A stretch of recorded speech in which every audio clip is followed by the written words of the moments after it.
Assalamualaikum warahmatullahi wabarakatuh. Pada video ini, kami akan mendemonstrasikan proyek kami untuk mata kuliah Manajemen Basis Data. Sebelumnya, perkenalkan, saya Kevin. Dalam menyusun proyek ini, saya juga dibantu oleh Sulistya Ernawati, Charles Febri Kusuma, dan juga Muhammad Rois Syarifuddin. Kebetulan, proyek yang kami dapatkan adalah mengenai XML. Oleh karena itu, kami menggunakan atau membuat aplikasi CRUD di mana data-data yang bisa ditambahkan akan disimpan pada file dengan berformat .xml. Yang biasanya mungkin aplikasi CRUD pada umumnya datanya disimpan pada database MySQL. Ternyata data-data tersebut juga bisa disimpan ke dalam file .xml. Nah, sebelum kami mendemonstrasikan aplikasi CRUD ini, alangkah baiknya jika kita memahami apa itu XML, serta apa saja penerapan dari XML ini. Untuk pengertian dari XML sendiri, kami mencoba merujuk petanikode.com sebagai referensinya. Nah, mungkin ketika kita mendengar XML, di benak kita akan terlintas, kira-kira apa sih bedanya XML dengan HTML? Nah, yang ditulis di petanikode.com ini, menurut Witri School, XML adalah sebuah bahasa markup seperti HTML yang didesain untuk menyimpan dan mengantarkan data. Nah, sebenarnya penulisannya antara XML dengan HTML itu hampir sama. Namun mereka memiliki perbedaan. Yang pertama, XML didesain untuk menyimpan dan membawa data. Nah, ketika kita sudah mempraktekkan nanti, kita akan benar-benar tahu ternyata XML ini fungsinya untuk menyimpan dan membawa data. Nah, sedangkan untuk HTML sendiri, itu adalah digunakan untuk menampilkan data-data yang disimpan dalam database. Nah, yang membedakan lagi antara HTML dengan XML adalah teks pada XML bisa diciptakan sendiri, sedangkan HTML menggunakan tag-tag baku. Biasanya ketika kita menulis kode HTML, kita wajib menuliskan tag HTML, tag pembuka dan penutupnya, kemudian tag head, tag body, tag title, tag H2 misalnya, dan lain-lain. Nah, untuk penulisan kode XML ini, kita benar-benar bisa menulis sesuka hati. Kita tidak perlu menuliskan tag head, tag body, dan lain sebagainya. Untuk contohnya nanti kita lihat di bagian bawah. Nah, setelah kita memahami apa itu XML, mari kita lihat kira-kira apa saja penerapan dari XML ini.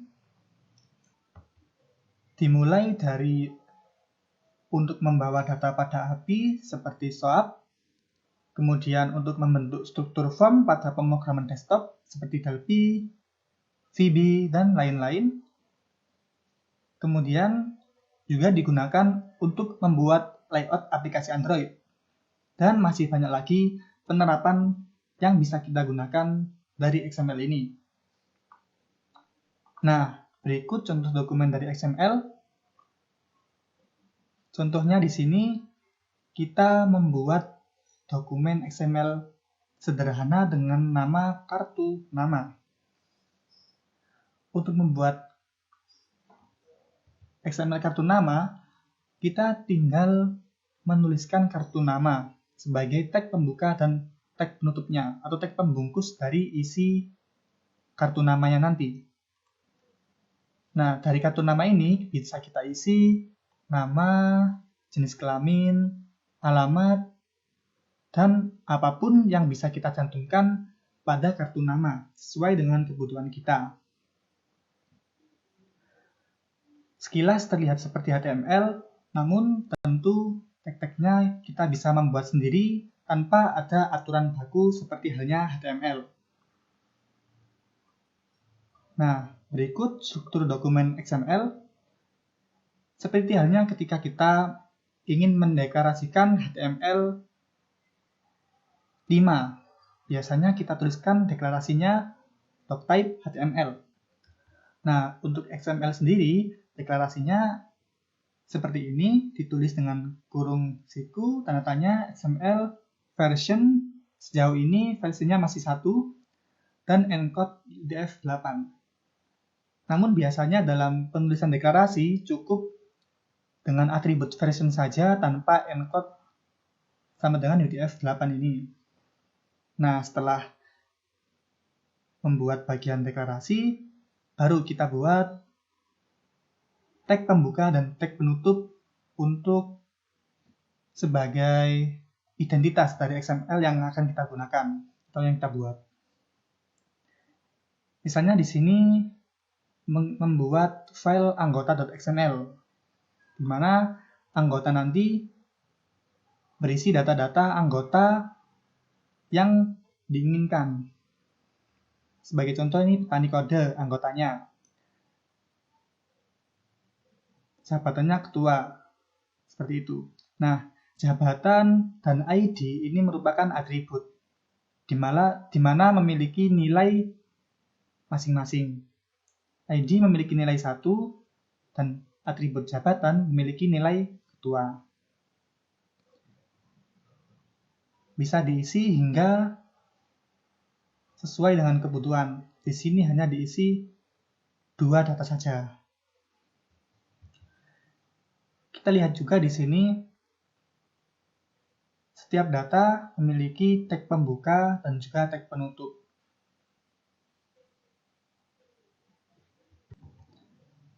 Nah, sedikit tambahan lagi. Mungkin biasanya ketika kita di HTML menemukan tag tanpa penutup seperti tag img misalnya, di XML kita juga bisa membuat demikian.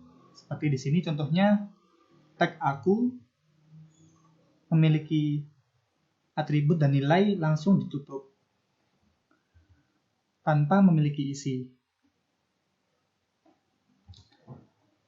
Misalnya sebenarnya belajar, ini tag belajar nggak ada isinya, kita bisa merubahnya seperti ini tanpa menuliskan tag penutup. Seperti itu. Nah, di XML juga ada data elemen, objek, dan array di XML. Nah, perlu diketahui teman-teman bahwasanya objek adalah jenis data yang menyimpan properti dan metode. Namun pada XML kita tidak bisa menyimpan metode. Oleh karena itu, objek dalam XML adalah elemen yang hanya menyimpan properti saja. Nah, contohnya seperti ini. Mahasiswa dengan atribut namanya Dian, NIM-nya sekian, semester 4. Seperti itu objeknya. Nah, untuk array, kita bisa membuat elemen dengan nama yang sama. Misalnya di sini ada elemen user yang isinya adalah Dian, Doni, Desi, dan Dani. Atau bisa juga kita tuliskan seperti ini, tanpa tag penutup. Di mana nama Dian ini dimasukkan ke nilai atribut dari nama. Nah, lalu kenapa kita masih perlu belajar XML? Karena XML masih digunakan hingga saat ini. Salah satu buktinya adalah ketika kita membuka suatu situs, contohnya di sini saya membuka petanikode.com, kemudian saya buka file sitemap.xml-nya. Nah, di sini akan muncul peta situs dari petani kode. Di sini sudah terlihat rapi tampilannya karena menggunakan WordPress biasanya. Nah, ketika kita buka shortcut-nya, isi dari sitemap XML ini seperti berikut. Dimulai dari deklarasi, kemudian URL set yang tentunya akan ditutup dengan URL set. Nah, isi dari URL set ini adalah URL ini tadi. Seperti itu. Selain WordPress, Blogspot juga menyediakan. Nah, di samping sitemap ini yang ada di suatu website, sitemap.xml juga ditemani oleh robot.txt. Sebelumnya perlu kita ketahui bahwasannya file sitemap.xml ini digunakan untuk memberitahu robot mesin pencari seperti Googlebot misalnya untuk menunjukkan link-link yang penting untuk diindeks oleh mesin pencari. Nah, di samping file sitemap ini ada file robot.txt. Karena ketika robot Google atau Googlebot ini merayapi suatu situs, maka sebelum memasuki situs itu akan dihadang oleh robot.txt. Robot.txt ini akan memberitahu kepada robot Google kira-kira halaman mana saja yang boleh diindeks dan halaman mana saja yang penting dan wajib diindeks. Nah, halaman yang penting dan wajib diindeks dari suatu situs itu tersimpan di sitemap.xml. Oleh karena itu, suatu situs akan memberitahu si robot mesin pencari untuk mengindeks semua link-link atau isi dari suatu situs yang tersimpan di file sitemap.xml. Nah, tanpa file sitemap.xml ini, suatu situs atau isi dari suatu situs akan sulit untuk diindeks oleh mesin pencari. Oleh karena itu, file sitemap atau file.xml ini benar-benar masih digunakan hingga saat ini.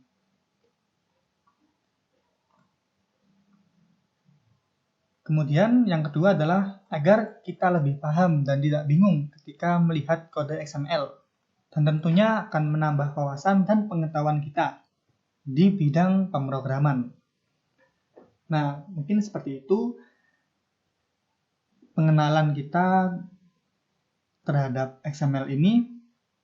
Mari kita menuju ke aplikasi Groot yang telah kami kerjakan. Nah, ini adalah tampilan aplikasi Groot yang telah kami kerjakan.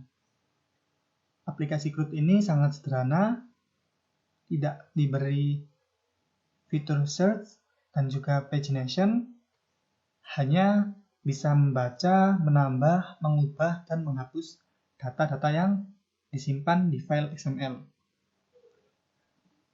Mari kita coba untuk menambahkan data. Setelah saya klik tambah data, muncul form untuk mengisi data-data mahasiswa. Mari kita isi. Nah, kita isi seperti ini misalnya. Kemudian kita tambahkan, kita simpan. Akan muncul notifikasi bahwa data berhasil ditambahkan dan data akan bertambah di bawah seperti ini. Data ini kita bisa mengubahnya dengan klik ubah. Nah, pada tag input name diberi atribut read only agar tidak bisa diubah. Nah, misalnya di sini kita ubah datanya.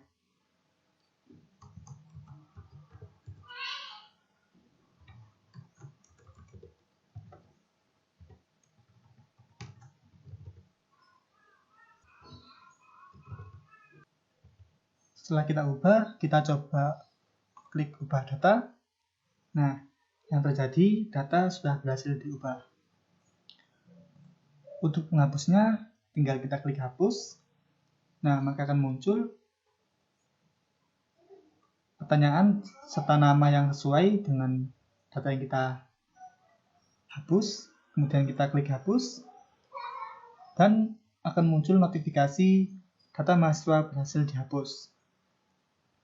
Nah, selain mengubah dan menghapus data yang telah kita tambahkan secara manual melalui aplikasi,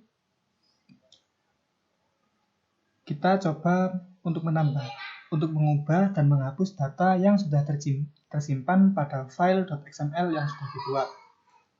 Misalnya di sini yang paling atas datanya Sulistia, mari kita ubah. Sulistia menjadi Sulistia E, Pasuruan, Jakarta Utara, kontak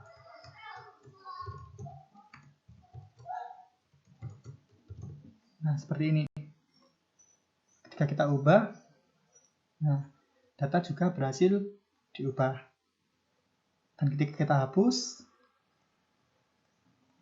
kita klik hapus, dan data juga berhasil dihapus walaupun tadi pembuatannya langsung ditulis melalui file XML, tidak melalui fungsi tambah data. Nah, setelah kita mencoba aplikasinya, mari kita menuju ke source code di balik aplikasi yang kita kerjakan ini. Nah, mari kita lihat source code dari aplikasi code yang telah kami kerjakan. Di sini kami menyimpannya pada folder code XML yang kita simpan di htdocs xampp tentunya. Nah, dalam folder code XML ini ada Bootstrap sebagai framework untuk CSS-nya. Kami menggunakan Bootstrap 337. Kemudian ada folder files yang isinya adalah file XML yang menyimpan data-data yang kami buat ini. Kemudian di dalam folder code XML juga terdapat file-file yang berfungsi untuk mendukung operasi CRUD pada aplikasi ini. Mulai add, php, modal, delete, hingga index.php. Nah, kita mulai dari members.xml ini, file yang paling penting pada aplikasi ini. Berikut tampilannya.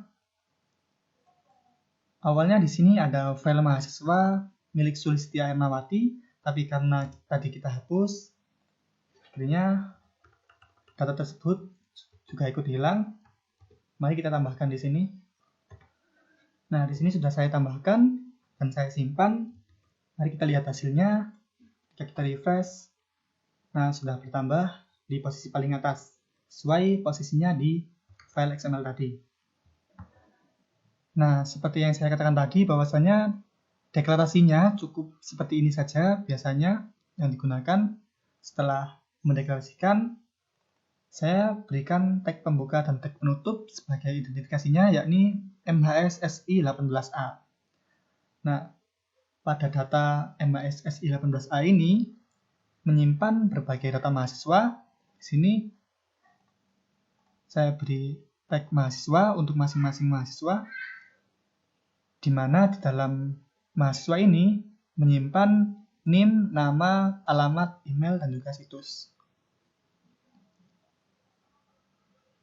Dengan struktur seperti ini, tentu file ini sudah bisa digunakan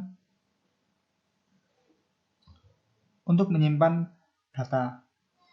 Nah, kita beralih ke file index.php. File ini merupakan file yang pertama kali ditampilkan ketika kita membuka folder CRUD XML melalui browser. Karena pada dasarnya file index lah yang akan dibuka pertama kali. Di sini menggunakan HTML5, menggunakan deklarasi juga. Nah, di sini kita lihat terdapat kelas-kelas yang menunjukkan untuk memanggil CSS yang ada pada Bootstrap. Dan di sini ada tag untuk memanggil file Bootstrap yang kita simpan untuk mendesain aplikasi ini.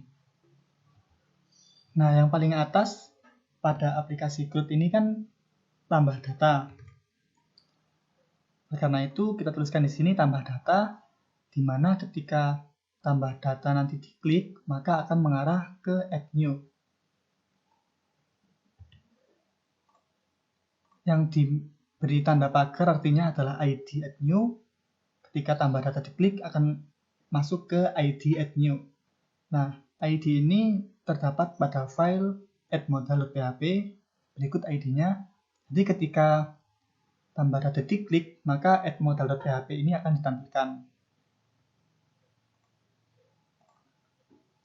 Nah, setelah itu kita ingat ketika menambahkan data baru, kemudian menghapus data dan mengubah data, di aplikasi tadi menampilkan notifikasi seperti data berhasil ditambahkan dan lain-lain. Sebagai contoh, ketika saya berhasil menambahkan data, maka session message ini, data mahasiswa berhasil ditambahkan, akan ditampilkan melalui baris kode ini. Jadi baris kode ini berfungsi untuk menampilkan pesan-pesan yang telah dilakukan. Jadi fungsi-fungsi yang telah dibuat. Pesan yang lain juga ada pada file edit. Ketika kita berhasil mengubah data, maka juga akan ditampilkan di sini. Begitu juga dengan file delete.php yang akan menampilkan pesannya ketika data berhasil dihapus. Kita lanjutkan.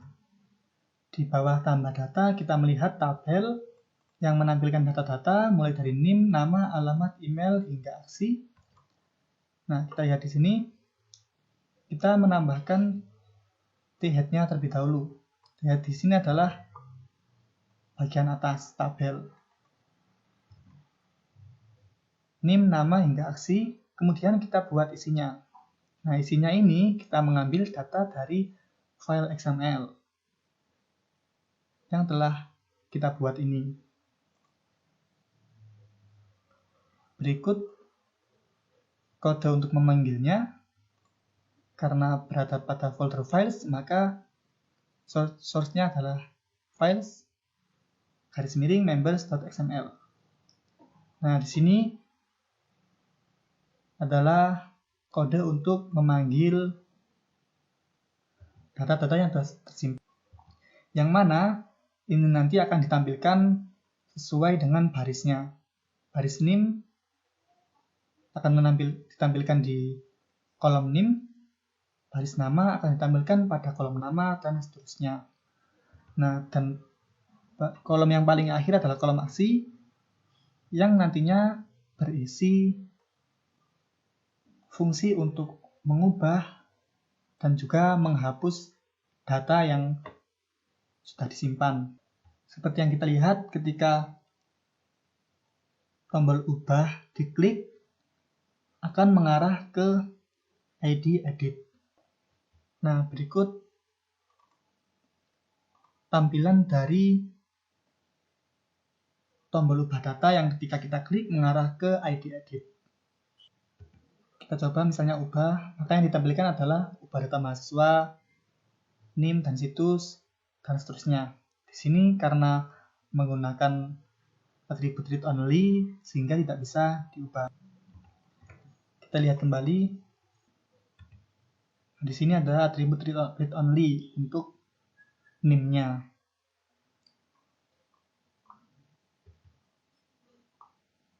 Nah, data-data yang disimpan di sini disesuaikan. Jika kita ingin mengubah email, maka akan dimasukkan ke row email. Begitu juga seterusnya. Nah, selain mengubah data, juga kita bisa menghapus data, di mana hapus ini akan mengarah ke ID delete. ID delete dan juga edit jadi satu di file edit delete modal. Yang kita bahas pertama tadi adalah edit. Nah, sekarang kita yang kedua adalah delete. Nah, berikut kode-kode yang digunakan untuk membangun tampilan untuk menghapus data. Tidak jauh berbeda dengan yang edit tadi. Nah, untuk file-file yang berakhiran modal, ini merupakan file yang nantinya akan ditampilkan ketika suatu aksi tertentu diklik. Nah, sedangkan untuk file add PHP, edit PHP, dan juga delete PHP merupakan file yang berfungsi untuk menuliskan fungsi-fungsi apa yang nanti digunakan. Seperti halnya file delete.php, di mana file ini nanti berfungsi untuk menghapus data yang ingin dihapus. Dan semuanya ini mengambil data dari members.xml tadi dan akan mengupdate-nya ke members.xml juga. Begitu juga dengan file edit dan juga file add.php. Seperti file add.php ini diawali dengan membuka file member.xml, kemudian menunjukkan bahwa mahasiswa adalah tag anaknya dari MAS SI 18A. Begitu juga dengan NIM, alamat, nama, email, dan situs yang merupakan attribute dari MAS SI 18A. Nah, setelah di-add, maka akan diletakkan ke dalam file members.xml. Nah, untuk session ini seperti yang saya katakan tadi, akan ditampilkan di halaman indeks di bagian paling atas. Nah, seperti itulah source code dari aplikasi CRUD yang telah kelompok kami kerjakan. Kami simpulkan lagi bahwasannya untuk membuat aplikasi CRUD dengan XML ini, kami tidak membutuhkan database MySQL, melainkan kami menggunakan file XML sebagai tempat untuk menyimpan datanya. Kemudian untuk desain aplikasinya, kami menggunakan Bootstrap versi 3.3.7 yang memiliki fonts karena yang terbaru tidak mencantumkan fontnya. Kemudian kita juga menyimpan file XML ini di folder files. Dan untuk fungsi dari tiap-tiap operasi tidak dijadikan satu dengan modalnya, melainkan disendiri-sendirikan. Fungsinya sendiri, tampilannya sendiri. Termasuk juga edit dan delete. Fungsinya sendiri-sendiri, tampilnya juga berbeda file dengan fungsi tadi. Nah, seperti itulah demonstrasi project yang telah kami kerjakan mengenai XML. Semoga video demonstrasi ini bisa bermanfaat, dan kami mohon maaf apabila ada kesalahan kata. Terima kasih. Wassalamualaikum warahmatullahi wabarakatuh.